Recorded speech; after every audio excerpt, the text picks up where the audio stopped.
3-3 in the bottom of the ninth. 3-2. Milam launches. Right field. Toward the wall. And gone. A legend is born.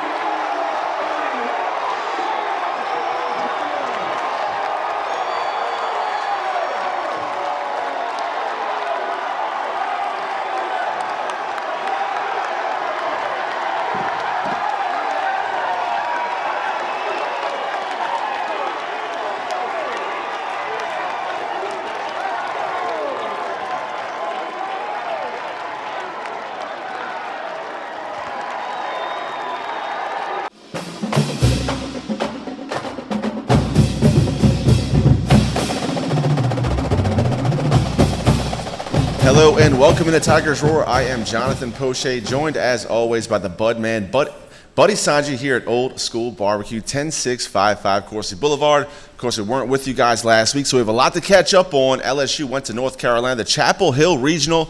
We'll catch you guys up on that. We'll recap it. Of course, you saw the monster Milam walk it off in the opening round against Wofford, setting up for a very exciting weekend.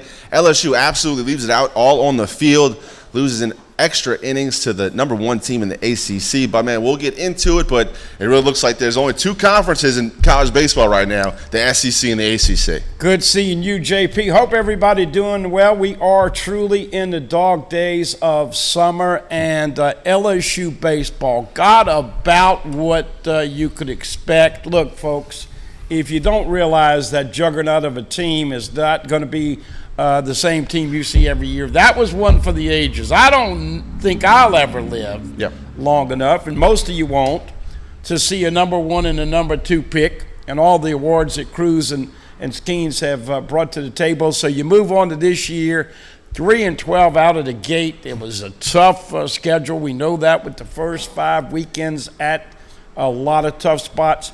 You got a little bit of momentum. You came along, but unfortunately could not get it done. Played really well at the back end.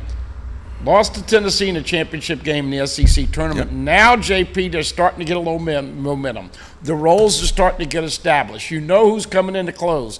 The hitting kicked up a notch. Hit the long ball. And lo and behold, you get into the regional. And it surprised everybody because you had to beat Carolina twice. I don't think anybody thought that LSU would win a doubleheader a couple Sundays ago. Yep. But that being said, they did, and then just didn't get it done. A lot of people sticking with Jay Johnson. I'm a guy that believes in gut and feel. And quite frankly, I think as much as Nate Ackenhausen meant to the 23 team, I thought he deserved a chance to go out there in the ninth inning to at least start. Gage Jump, as we know, is one of the best pitchers that LSU has, him and Luke Holman. But you didn't go with the gut. You brought in Gage Jump. Unfortunate. They got a run. Then you had a misplayed ball in right field. You lose 4-3 in 10 innings. Is Carolina a great team? Well, they're better than LSU. And I think the biggest problem you had is that the bats went sour. We saw Milam. He didn't have anything at the end. Tommy White didn't have anything at the end. And so a lot of people obviously would have been on their way to Omaha, JP, if LSU had beaten Carolina and then hosted West Virginia and beat them in a super regional. But if, ands, and buts and all those other sayings you have, pretty good year. That all being said, we've got plenty to talk about. We are wearing the obligatory shades today because the last time you watched the Tigers play, they ended up getting beat 4-3, a heartbreaker. Feel bad for Jake Brown. Feel bad for the idiots on social media butchering him up. And, oh, by the way, JP says Caitlin Clark not on the Olympic team. Talk to me and tell me why. LSU football, John Emery coming back as a running back. Got him a punter from Louisiana Tech. So as you can tell, I'm rambling. There's a lot to catch up with.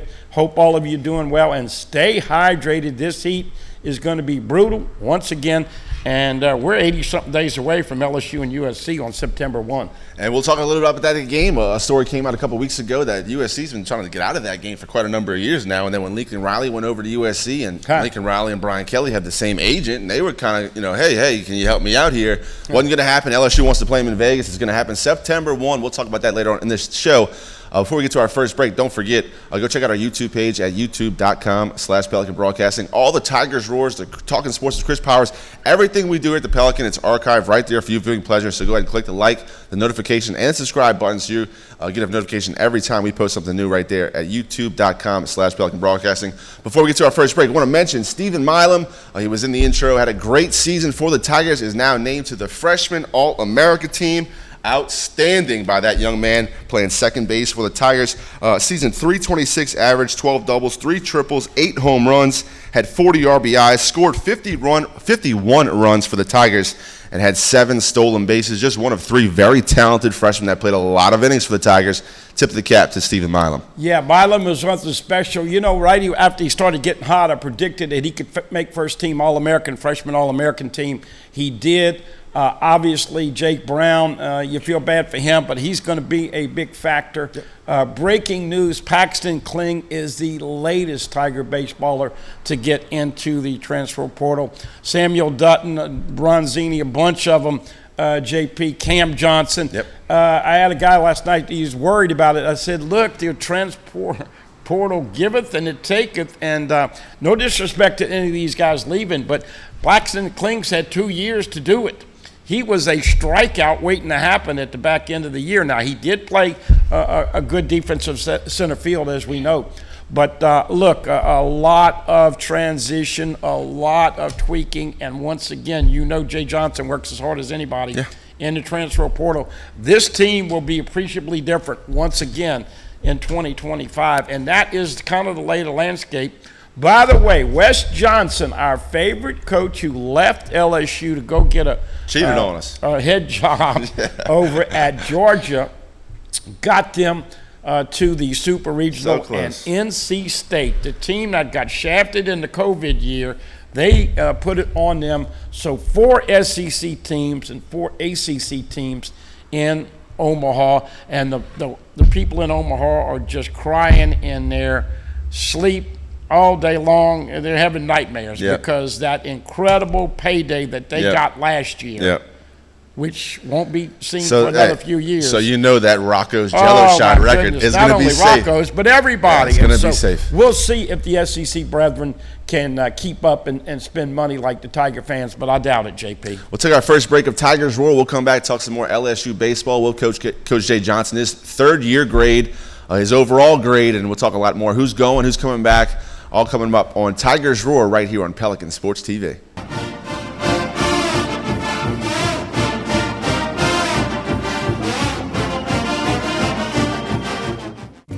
Hi, I am Dr. Farrell Frugier Jr., and I am a general dentist at Frugier Family Dentistry. I was born and raised in Baton Rouge, Louisiana. I went to Catholic High School, LSU, and LSU School of Dentistry in New Orleans, where I received my DDS degree in 1986.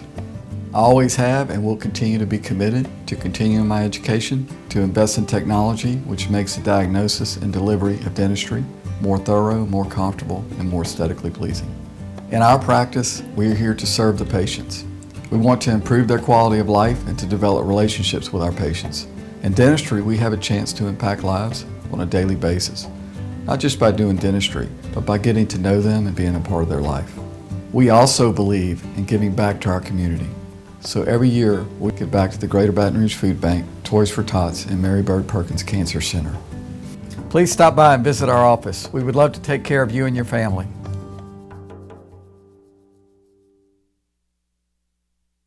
Visit Treads & Care Tire Company's new location on Hooper Road in Central. Locally owned for over 50 years, Treads & Care is known for quality automotive repair and top-notch customer service. I'd like to invite you to come out and see us at our new location in Central.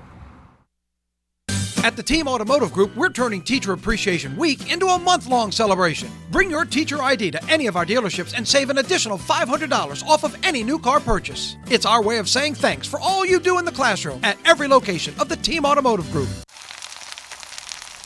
You can't smell it, but you can almost taste it. And whether it's for a family get-together or a game day feast, having Manda in the mix always sounds good. For 3 generations, their quality meats and original seasonings have made Manda a Louisiana legend and made their family sausage Louisiana's family sausage. Manda Fine Meats, the flavor says it all.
Hey, welcome back to Tigers Roar. Of course, Jonathan Poche and the Budman, Buddy Songy. Wearing the sunglasses the last time you saw us. LSU got defeated in the Chapel Hill Regional. North Carolina knocked them out 4-3 in the 10th inning. We're going to recap that regional for you right here. LSU starts against Wofford, Budman. A close game. LSU's down late, and then they rally, and then Stephen Milam comes up, boom, walk-off. And Gates jump. What a performance. He goes 103 pitches, a season-long, 7 2/3 inning. And wow, what a Herculean effort, not only to go 103, but then on very short rest, try to close out that Game 7. Games jump, I believe he was the catalyst to LSU turning their season around. When you get a steady presence on the mound on a Friday, you believe you're going to win every Friday, it helps the team a lot. Kellen Levy is his name, and he was absolutely freaking horrendous behind the plate in the Wofford game. It's like a scab. By the way, the reason we have sunglasses on is that, we're all getting a little old and beaten down with the sun, so we needed to shade the eye problems with everybody. But this umpire, JP, I thought that LSU, once they got away from the SEC umps, would get better umpiring. And I know I keep getting on this, and I'm beating his heart until he can't run anymore. But it is amazing to see how much power these umpires have. I'll give you a perfect example. In one of the games that LSU lost, the game invariably they lost 4-3. It's first and second, and there's a 2-2 call right there on the corner. It's a strike. Everybody can see it. He calls it a ball. Next guy hits a single, gets the run to come in to beat LSU. I see it in all these games, but this guy, Levy, was absolutely horrific. Let me tell you how bad he was, folks. They charted it. With 100 pitches, he was right on 82%. That's mean 18 pitches out of 100 he missed for LSU. We talked about this. 92% for Wofford. He only missed 8 of 100 pitches for Wofford. And so I'm not ready to go to the robots, but I am not impressed with the umpiring that goes on. But man, when Milazzo got called out for interference slide in the second base, going He's directly the one into the that base. made that same call. Same That's umpire. the same Exactly. umpire. Exactly. And then he had the balls and strikes in the last game. So don't ever serve this guy good food if he comes to Baton Rouge. Kellen Levy is his name. That all being said, 4 solo shots and the Monster Man. Yep. Did you ever think Stephen Milam would get this good? I begged for him to hit a home run like the first month of the season. Then I said maybe he doesn't have it. He hit 8 in the last 2 months of the season, JP. Well, I'll say this for Stephen Milam. In the very beginning of the year, when he first scratched playing time, he went like 3 for 4 in a day. And I was like, wow, this kid is special. He also made a diving play at second, popped up, made a play. But then he went really cold. And you saw the talent. It absolutely flashed. But then he went really cold for the Tigers and kind of had to find that second baseman again. But then, hey, good players will develop. Coach Jay Johnson talked about it. He said, the thing what will come next with Milam will be the power, working to the opposite side. And sure enough, it has showed itself in the postseason for sure for Milam. LSU moves on to the winner's bracket. They take on North Carolina, a very good team out of the ACC. A team that won the ACC. They lose 2-6. This kid named Honeycutt. Yeah. He'll probably play in the pros, hit 2 home runs that game. Holman did have a good outing, but the 2 home runs wasn't enough for Tigers to overcome. So they drop to the losers bracket, take on Wofford again. Absolutely blow the doors off. 13-6. The offense explodes. All through the lineup is getting hits. And then LSU has to play again that day. And who's going to be on the mound was the big question. What would you get out of Thatcher Hurd? And my goodness, did he deliver a season long. And, wow, he was pumping gas on the night. Yeah, got over 5 innings from him. I don't know anybody other than Chris Giat and all the fans that followed the LSU in the postseason that would have believed that they would win 2, having to go that deep in the staff. But Thatcher Hurd, oh, by the way, a couple of little tidbits. LSU released yesterday where the players are going for summer ball, and Griffin Herring and Thatcher Hurd are both going to different teams in the Cape Cod League. Now, here's the skinny. The draft is coming up in less than a month. And so you don't put your name in the draft. If they pick you and they sign you, you go. Right. Otherwise, they come back. I would have thought Herring and Hurd possibly would go, depends on their draft status. But, yeah, you better keep those guys if you can. But Thatcher Hurd stepped up. And of course, as we know, it was Johnny Holstaff in the last game. But how about Will Helmers? Give Will Helmers a big shout-out. His final opportunity as a Tiger, and he was fantastic with over 5 innings. Yeah, I had a little honest story for you guys right here. Yesterday, old JP broke down on the interstate. It was a whole ordeal. Get the car back. Shout out to my gracious wife for coming to pick me up, brought me to work, the whole deal. Should have had Game 7 highlights, but instead we have Game 6. LSU wins this game. Here's some highlights from Chapel Hill. Asked AT to go ahead and run it. And it starts with pitching, Bud. Man, that's how these highlights start. On the mound for LSU right here. Thatcher Hurd absolutely throwing gas. He was a strikeout, caught it late. That's okay. We'll see some more in these highlights. But a great performance by Thatcher Hurd. 5 2/3, 6 Ks, no walks. And here's Pearson. He launches one deep to right center. And that ball's gone. Yeah, and it's a shame that they did not have the bats in the final game. But JP is coming back. His brother is also coming back, John David Pearson. So you'll have a couple Pearsons on the field next year for LSU baseball. And the offense was moving early. Here you go, 2-0, and more Thatcher Hurd pumping gas. Gets the strikeout right here. I think he was feeling it right here. This is the 3rd inning. LSU gets in top. Here's some more great breaking ball right here for the strikeout. Good job by Neal behind the plate to smother it and throw out for the strikeout put out. And LSU had just what they needed out of Thatcher Hurd on this day. Alex Milazzo got hurt in one of these Wofford games, so that's why Brady Neal had to catch in the last 2 games. But once again, LSU producing another run. And, boy, you know, if these Tigers, watching all these super regional games, JP, you got to have the bats going hot. In fact, Charlie Condon for Georgia was like 2 for 12, and they got beat last night. Tommy White also got shafted a couple times. Gallagher, the 3rd baseman, but in this game, once again, there you see Tommy White.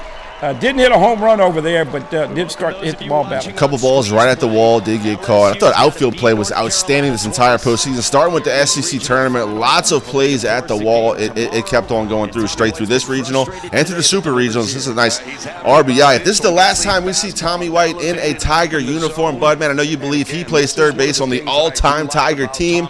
I absolutely agree. He's the best 3rd baseman Tigers have ever had. Yeah, and the sad thing about it is I had a couple of people, messaging me and saying, "Oh, Tommy didn't do this."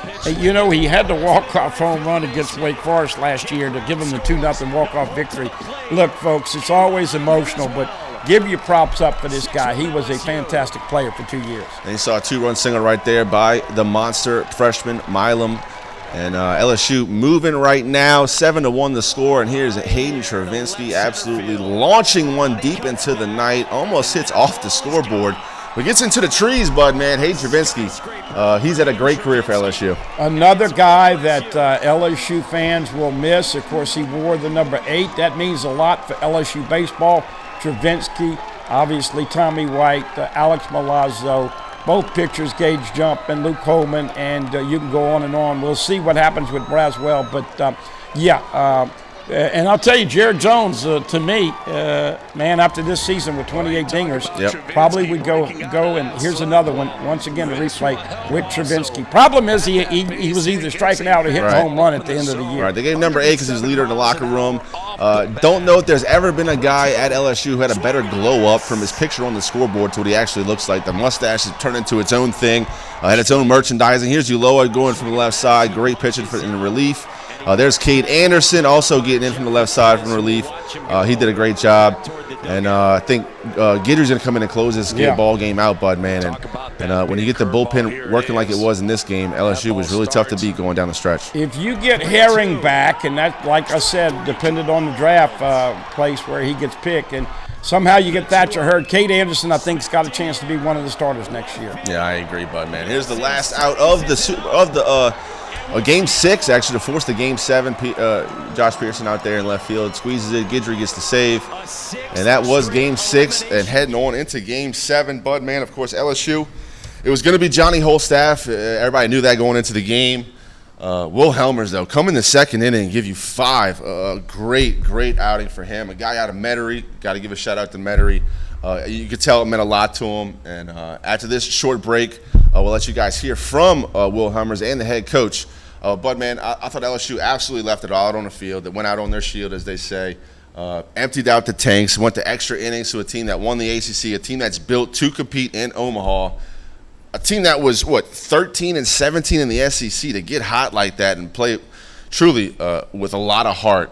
Coach Johnson said he was as proud as this team on that night as he was when he was raising the trophy last season. Started Samuel Dutton, which everybody kind of raised their eyebrows when that happened. He couldn't get anybody out, and to only get out of giving up 2 runs in that first inning on that Game 6 was crazy. Of course, Javen Coleman came in, and then Helmers did his job. But lo and behold, look, good season for the Tigers. If you really want to be honest, they didn't have enough consistent firepower. They did get better pitching-wise. They did establish some roles.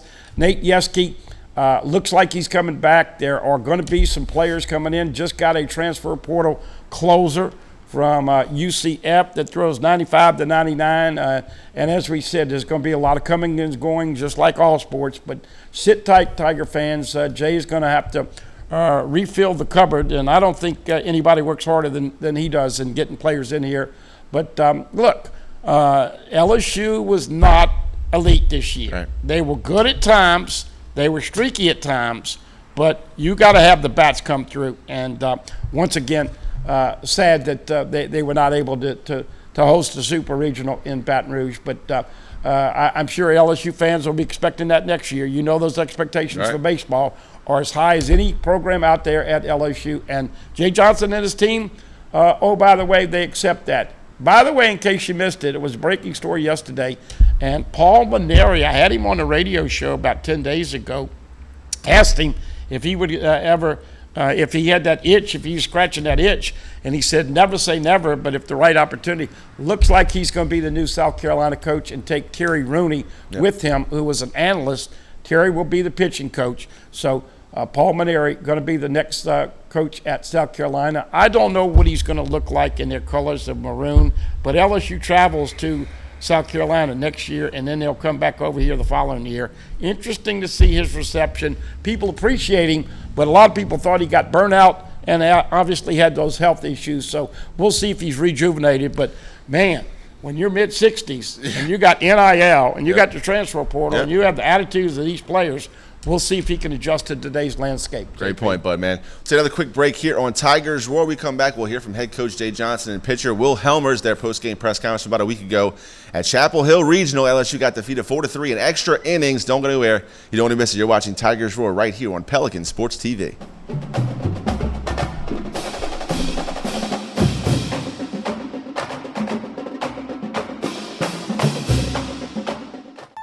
Tremonti's has meat, Tremonti's has seafood, Tremonti's has much more. Tailgating and home gating platters, huge wine and liquor selection, beer and all the spices you need, Chairman Reserve and Wagyu meats, ribeye rolls, shrimp rolls, kebabs, 20 flavors of sausage for the grill, daily lunch specials and game processing. On-site catering also available. Good meat ain't cheap and cheap meat ain't good. Visit Tremontes.com. Caught spiders?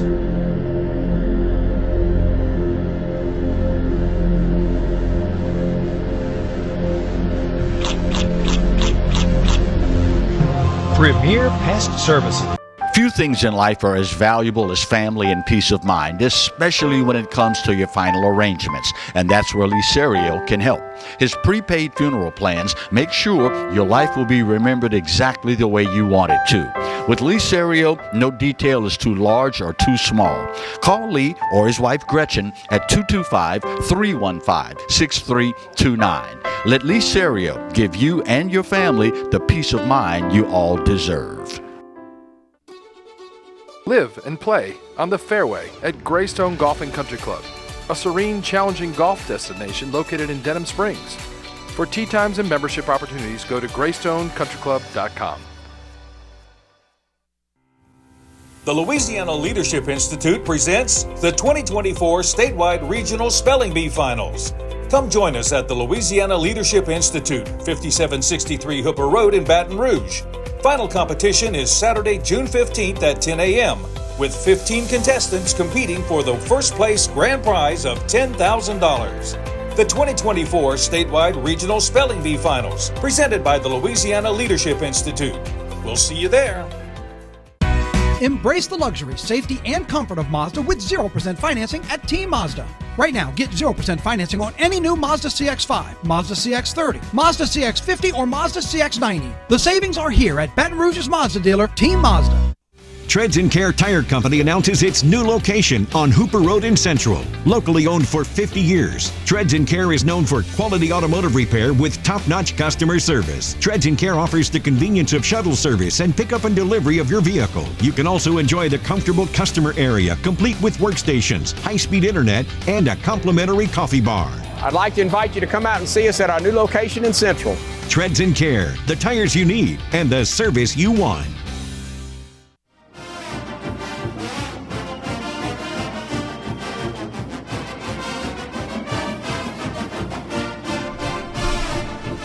Welcome back to Tigers Roar. Jonathan Poche, Buddy Songy here at Old School Barbecue. Check out our YouTube page at youtube.com/Pelican Broadcasting. If you missed any of this episode, all the Tigers Roars are archived for your viewing pleasure. So go check it out.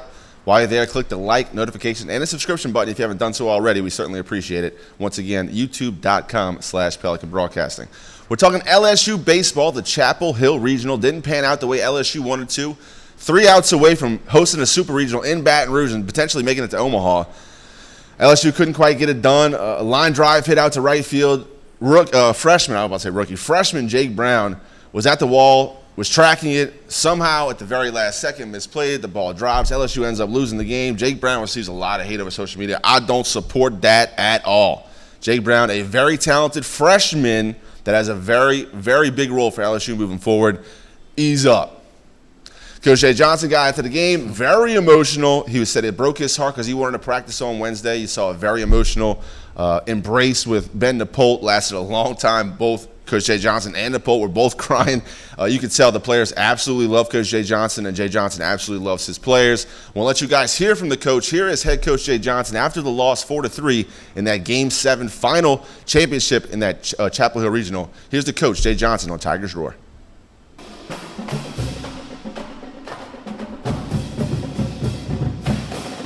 Yeah, I'll do my best here. Congratulations to North Carolina. First time I've been here, played here, and tremendous program. Great leadership with Coach Forbes. They have great players. We held the trophy last year, and I am as equally proud of my team and our program today as I was that day. And where we were, middle of SEC play. To right now is one of the most gratifying, coaching years of my entire life. And I love these guys, the achievement, the accomplishment. I mean, that's obviously what we're here to do. Literally means nothing to me. I have a broken heart just simply because I wanted to go to practice on Wednesday. And I love these guys. I mean, this is special right here, what this young man did tonight. He's an elite pitcher. Somebody should sign him. If anybody in professional baseball is paying attention, they'll sign Will Helmers. But last year he wasn't even on the roster in Omaha. But you're allowed the 40-person deal, and you can figure out who the first person, I would put on there as an extra was Will, because of what he means to our team and our program.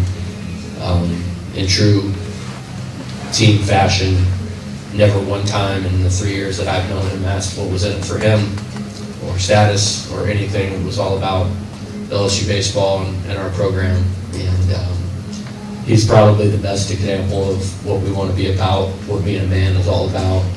And I'm certainly proud of him and proud of our team. I'll never forget this week the rest of my life. Congratulations again to North Carolina, but broken heart tonight. Thanks, Coach. We'll go to questions starting here. Will, obviously not the ending you want, but to step into a tough situation like that and to do what you did with that gold jersey on, how much did that moment mean to you walking off the mound after what you did today?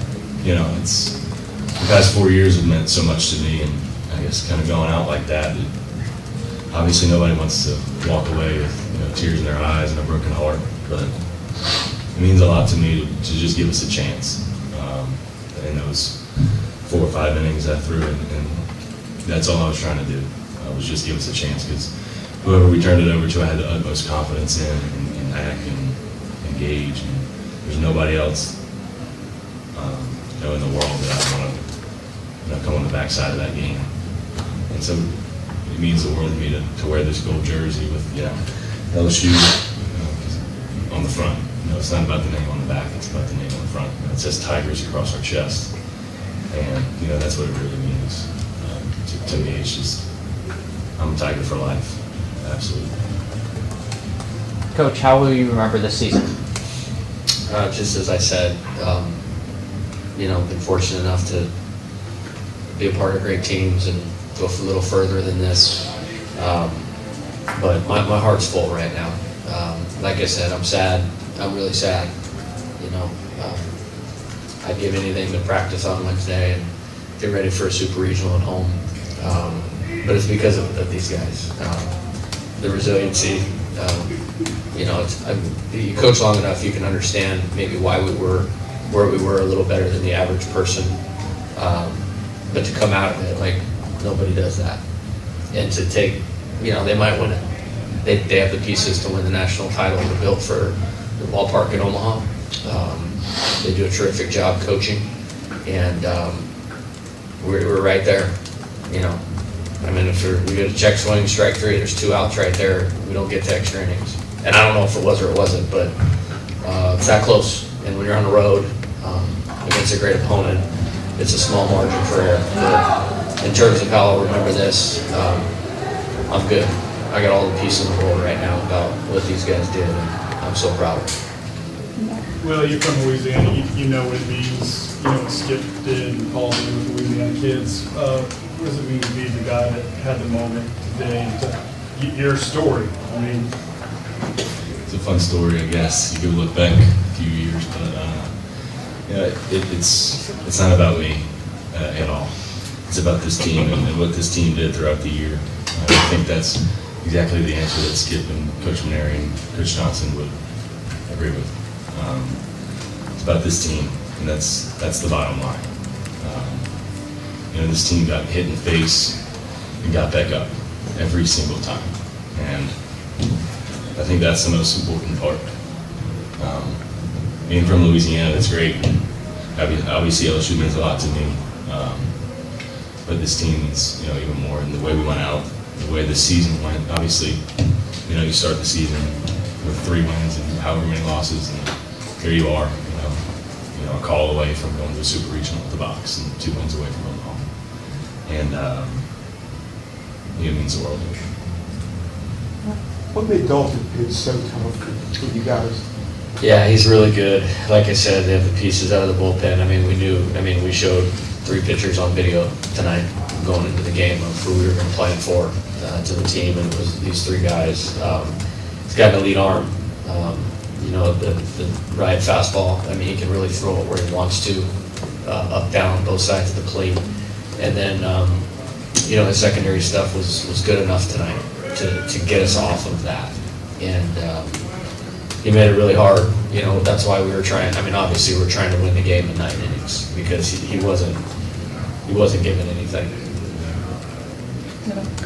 Jay, your team obviously played on the biggest stage last season out in Omaha, but the 2 games between these 2 teams the last couple of nights, I mean, has it been pretty befitting of some high caliber, tournament baseball, would you say? Yeah, and hey, you got to put somebody somewhere. Like this is just, if we didn't play this week, we probably would have played next week, and somebody would have had to lose.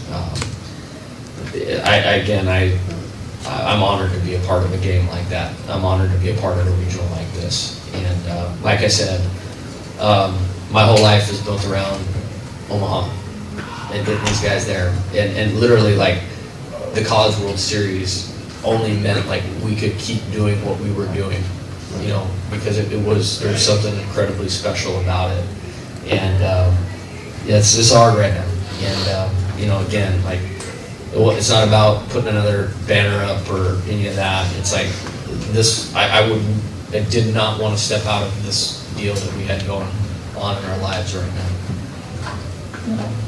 Yeah, Coach, just kind of how this game encapsulates the past month and a half for you guys, piecing together things, guys just finding a way to give yourself a chance to win. Did you feel that tonight? Yeah. I mean, outside of maybe one more hit, we had got 3rd with 2 outs in the 1st.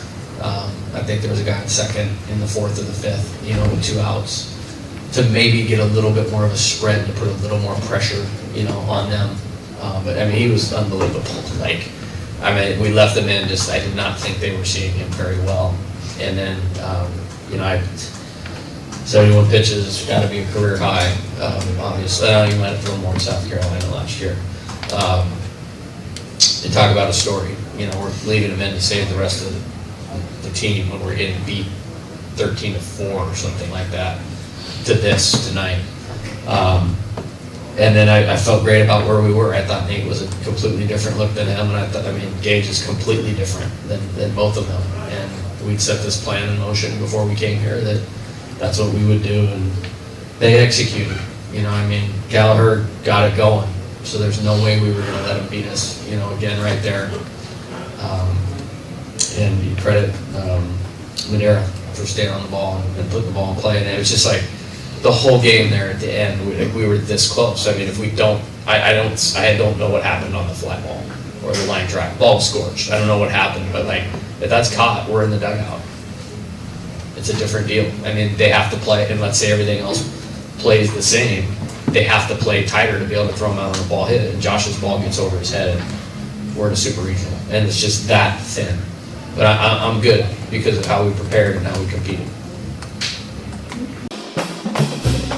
All right, there you were, Coach Jay Johnson and Will Helmers, their post-game press conference. Coach Jay Johnson right there saying, his heart was full. He was as content that night with the effort and preparedness his team had than when his team raised the national championship trophy last year. And I know a lot of that is coach talk, and obviously there's disappointment, but yeah, the love between the teammates and the coach, I mean, it was obvious, but man. Look, Helmers and Thatcher Hurd took care of the pitching. LSU just did not have the clutch hitting at the end. You only score 3 runs and have 5 or 6 hits.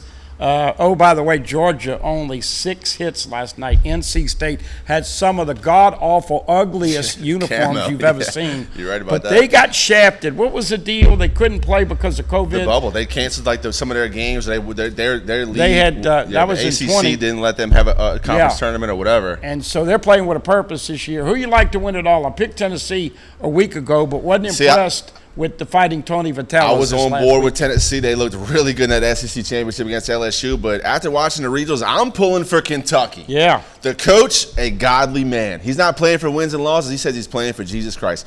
I completely appreciate that. I'm pulling for Kentucky, the Wildcats all the way. Nick Mangione, of course, is a big, close friend of Jay Johnson.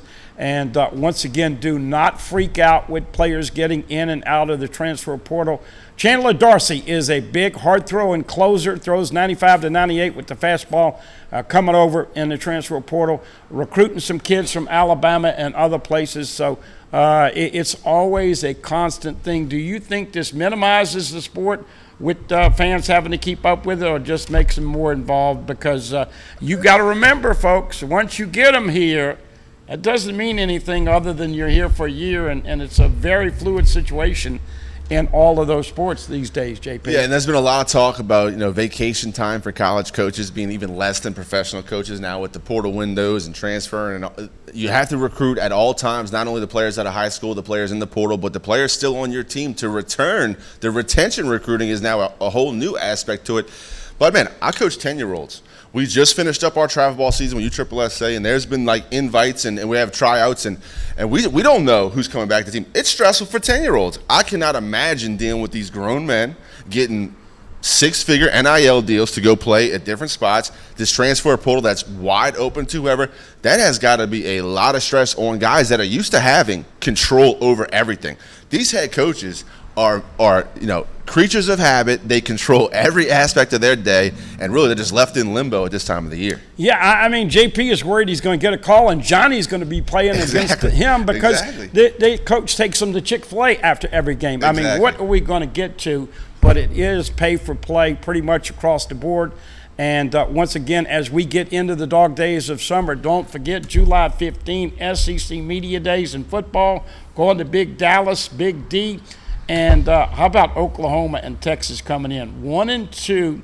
Oklahoma wins their fourth consecutive softball championship. Patty Gasso has now won 8 natties. Texas is good. Man, in some of the sports now, there's SEC jealousy now, but when they get into the and oh, by the way, July 1, Texas and OU official members of the SEC. It's going to be very fast, very fluid. Appreciate all of you being with us all these years through all of our social media, whether it be TV, internet, Facebook, YouTube, the whole 9 yards. Stay hydrated. A lot of pressure on BK to win the night of September 1. I don't know one Tiger fan that has not said to me, that is a must W.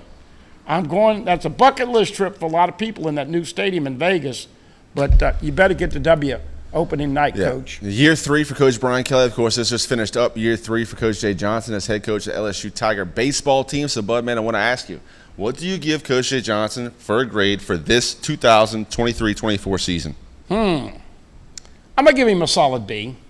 I think there were some mistakes, and obviously you're not always going to be able to make the right mistake. The biggest problems that coaches have, and Maneri did tell me this a couple weeks ago, is when to take out the pitcher and when to leave him in. I don't know if Jay would admit that Ackenhausen probably should have gone out there. That's just my opinion.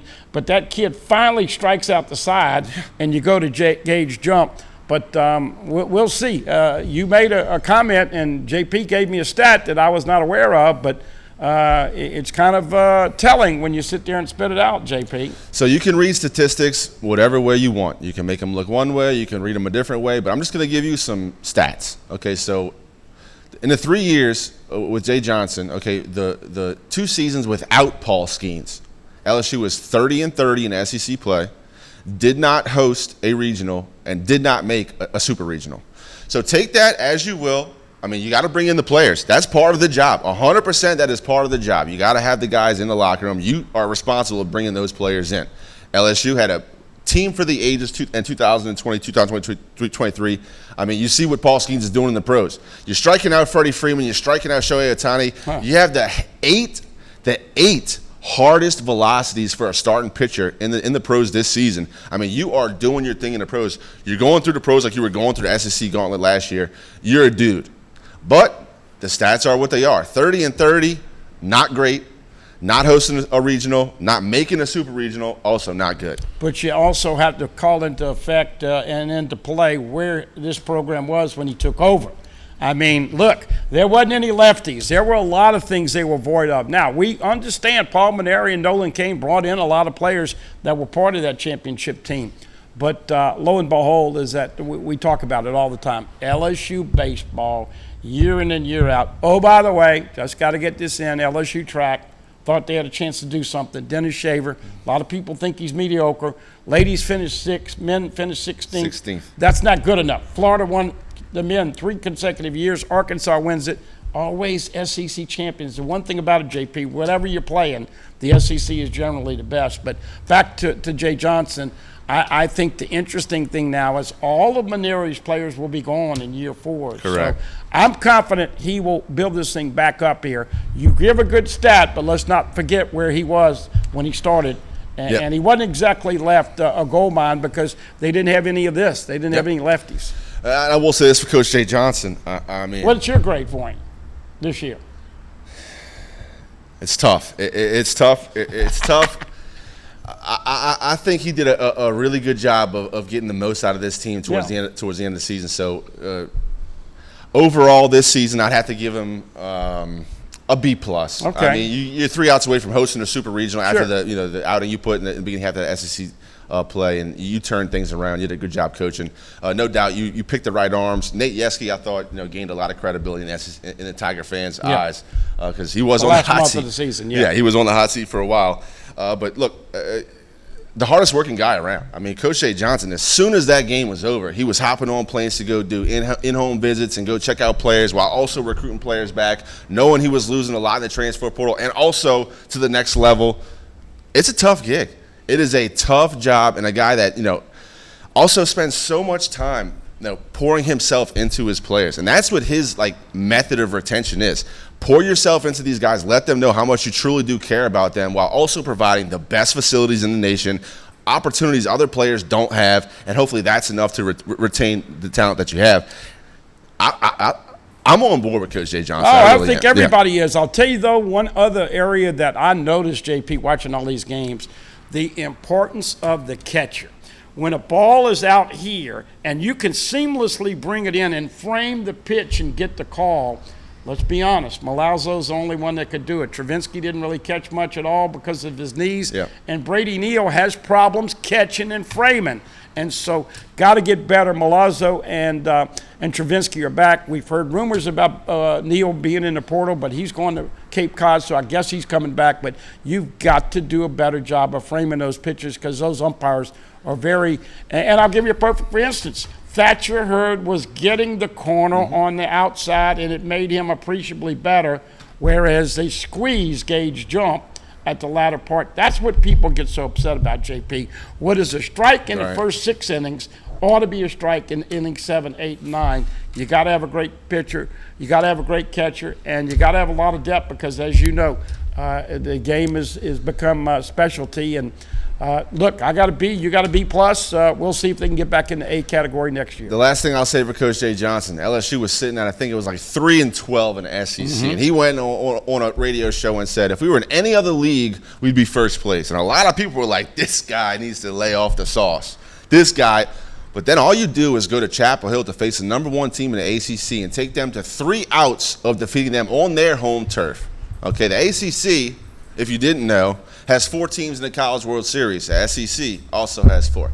There's two conferences in college baseball, and LSU took the winner of the ACC all the way to the wire game, all they could handle with very little left in the tank after playing, 7 games in 5 days. So take your hats off to the Tigers. Did a great job towards the end. We'll take another quick break here on Tigers Roar. We'll come back, talk a little Caitlin Clark, some WNBA news. That and a little bit more here on Tigers Roar. You're watching Pelican Sports TV.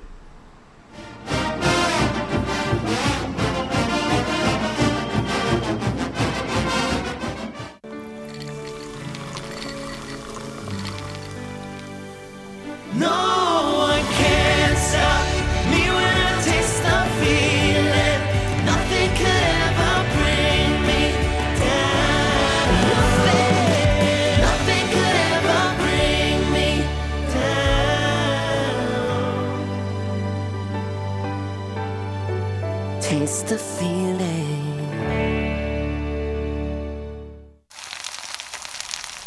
You can't smell it, but you can almost taste it.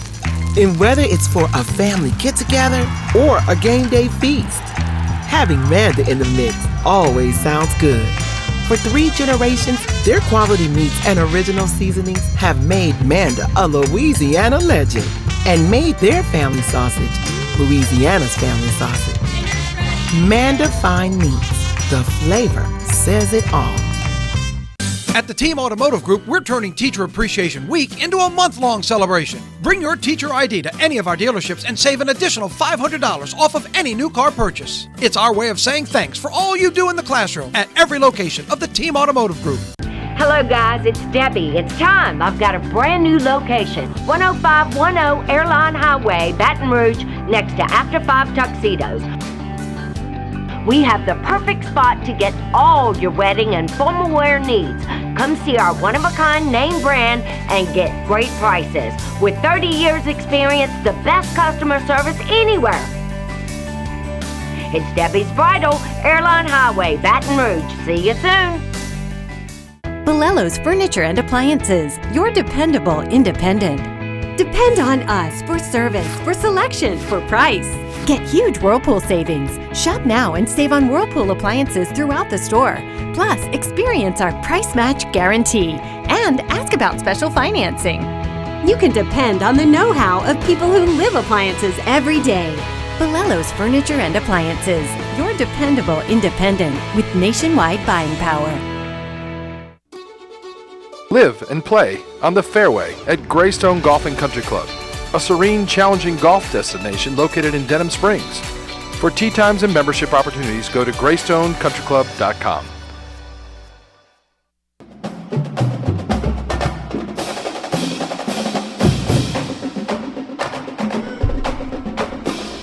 And welcome back to the last segment here on Tigers Roar. Certainly appreciate you tuning into this episode. If you miss any of this show, go to our YouTube page at youtube.com/Pelican Broadcasting to check it out. While you're at the page, click the like, notification, and the subscription button if you haven't done so already. We certainly appreciate it. To close up this portion of Tigers Roar, we'll talk a little WNBA, Bud, man. The U.S. Women's National Team was announced, and who was left off? None other than the rookie phenom, Caitlin Clark. Budman, was this a good move by the WNBA, the Women's U.S. National Team, to leave off Caitlin Clark? Always a questionable move. It's not the first time. JP and I were talking about this. Christian Laettner made the team, the Dream Team. The Dream Team. And Shaq did not. Obviously, there's a lot of politics. There's a lot of egos. They had 5 women that were on the committee, of which Simone Augustus was one, Dawn Staley was other. They voted not to put her on the team. We know that she brings a lot of eyeballs to the sport and has been someone that has impacted women's basketball and the WNBA like we've never seen before. That's a very important point, like we've never seen before. But, B-U-T-T, because some of them have been butts, there's a lot of jealousy. On the flip side, Caitlin Clark, and I still can't believe Kim Mulkey did this in that final game. You put a big girl on her and you push her and you get physical with her, and she has had trouble adapting to the physicality of the WNBA. You see the physicality that they are bringing to the table. Some of it's been called, some of it hasn't been called. That all being said, they have excuses and reasons, but we know this was a pretty stupid, and this is not about race, it's not about white, black, racism, jealousy, all of that. It's just about what makes common sense. Now, there is one girl on the team that has been picked. She hadn't played all year. So if they don't put Caitlin Clark as the first alternate on that team, if she can't go, then you start diving into more answers. But JP, welcome to the world in 2024. Is it fair? No. Was this fair? You answered. So there's been a lot of talk nationally, a lot of talking heads that now want to participate in the WNBA talk. I am approaching it a little bit different. I feel I don't even have room to speak on the matter because I never watched WNBA before at all. I don't know if this is how physical they were before Caitlin Clark. I will just comment on what I've seen. It appears that there seems to be some sort of vendetta against this young woman, to where it's not just a ticky-tack elbow here or there. It looks like the other team is gunning for bounty gate, whatever you want to call it, or is trying to physically intimidate Caitlin Clark. It's up to the officials and the owners to protect this young girl because, like we just said, no one has changed WNBA women's basketball like Caitlin Clark. Now, if we're getting into the U.S. women's team talk, if it's just about basketball, again, I don't feel I have any credibility to say if Caitlin Clark deserves it over the girls that did make it. I don't know if the girls that made it are better basketball players than Caitlin Clark.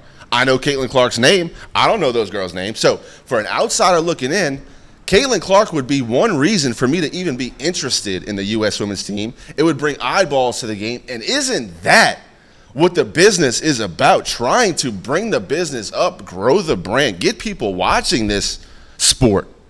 Look, if you tell me she's not better than the 5 players that they picked to start, I would have to believe you. I don't know any better. But from what I've seen, it doesn't make any sense from a promotional, from a money-making standpoint, from anything outside of basketball not to have her on the team. It does take about a 2 or 3 year process, and they have all these practices and scrimmages and all these get-togethers, and Caitlin Clark missed a lot of that the last couple of years because she was playing with Iowa. And so, look, there's a lot of excuses. I saw one of the ESPN commentators mention that FIBA, which is, of course, the governing body of the Olympics, they allow a lot more physicality. Caitlin Clark is going to have to get bigger and stronger and understand that they are shooting for her. But from a PR standpoint, from eyeball standpoint, certainly leaves a lot to be desired. I'm holding out hope that maybe she can get on as an alternate, but there is definitely a lot of jealousy going on there, and we'll see how that plays out. Couple of football tidbits. We didn't really mention much, but LSU got a punter from Louisiana Tech, John Emery, apparently coming back. He was on Twitter about 2 weeks ago with a uniform that looked good on him, a UCLA uniform. I said he's playing in Tiger Stadium. But the news that he's coming back now tells me, A, they're not sure Trey Holly will be available, and B, Brian Kelly and Frank Wilson know they need to have a body. Now, he got hurt last year, so we won't know his availability till we go out there for August drills early in the month of August. But what do you take? C.J. Daniels, by the way, came in and took number 4. So Emery's going to have to chunk up some change or have to wear number 5 or something Fresh else. start. Yeah, I think it's a good time for a fresh start for John Emery. He's going to have to battle back for some injuries again, but hey, he's done it before. He's a valuable player. He is a talented, especially out the backfield, catching the football. I mean, the guy can do some things on a football field. Academically, it seems like he's gotten a lot of that straight, Bud, man. So now it's just staying healthy on the field. And can he help the Tigers? I believe he absolutely can, not only in pass pro, but, those tough yards up the middle. It's a big body.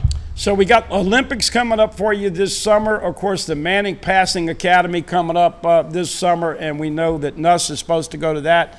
Excited about Nuss and what they're going to do. Oh, by the way, LSU's been recruiting lights out. They haven't got a lot of commitments, but you can just see the players are lining up, and it's all because of Bryce Underwood and others in that 2025 class.